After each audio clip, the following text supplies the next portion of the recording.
Christine, Allentown, Pennsylvania, the great WAEB. Go. Mark, it's really an honor to speak with you. I've been a big fan for a lot of years. My husband's from New York. He turned me on to you many, many years ago. Well, thank you both. In 2006, I decided for career purposes that I would go to China, communist Red China, to learn Mandarin Chinese in preparation for career advancement in the future. And I ended up staying 4.5 years.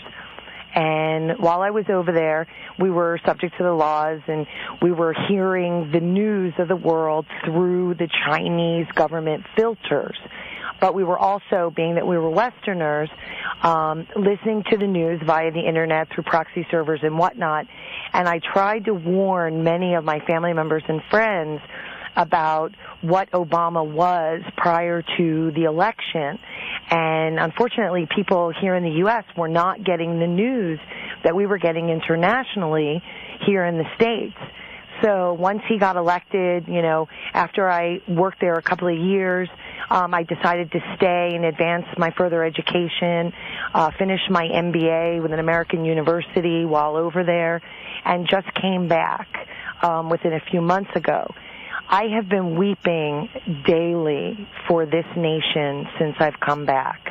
I have stared communist China in the face. I've made lifelong friends with the Chinese people, with people from Europe, from the Middle East, from Australia, and the United States. The citizenry of the United States is very narrow-minded and selfish and entitled. I have no idea what I was coming back to, and I have been weeping ever since.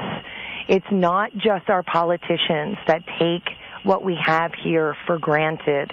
It's the citizenry as well.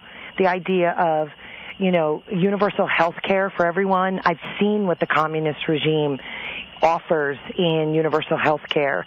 It is not pretty.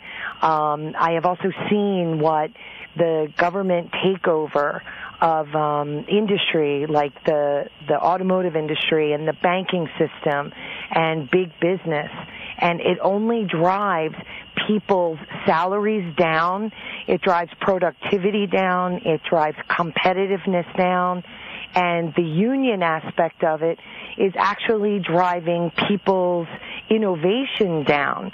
I've seen people in China try to innovate and try and be more productive and come up with new process and policies within their organizations, and the others around them will actually tear that person down and sabotage that person, because that person's only creating additional expectation put on the others in the same department. And since it's not a merit-based society, they won't get more money.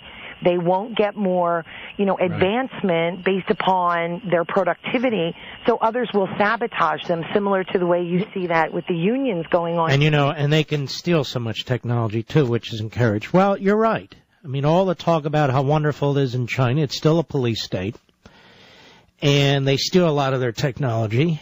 And a lot of people are, it's almost a drone society, isn't it? Very much a drone society. The young girls that were working for me at the time, I had a hard time in the beginning trying to explain to them, think outside of the box. They only understand their education system is memorize.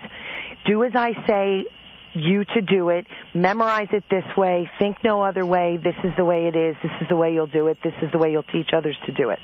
There's no cultivation from even the primary school through secondary education, even in college and master's degree programs, for anybody to think outside of the box and trying to teach young Well, Thomas Friedman, the three-time Pulitzer Prize winner, New York Slime's columnist, he thinks that Red China is the way of the future. Autocracy, as he puts it. Running the world. Mm-hmm. Oh, God. We do not want the Chinese running the world. No. They have driven, the regulation alone that the government has imposed upon people has actually driven business underground. The businesses operate in cash and barter systems. Smaller and medium-sized businesses don't pay corporate taxes, primarily because the government is taking 75% of their earnings. Mm-hmm. Well, listen, Christine, you are a terrific caller. Really one of the best. You'll call again, right? I will. Thank you so much. Welcome back. God bless you.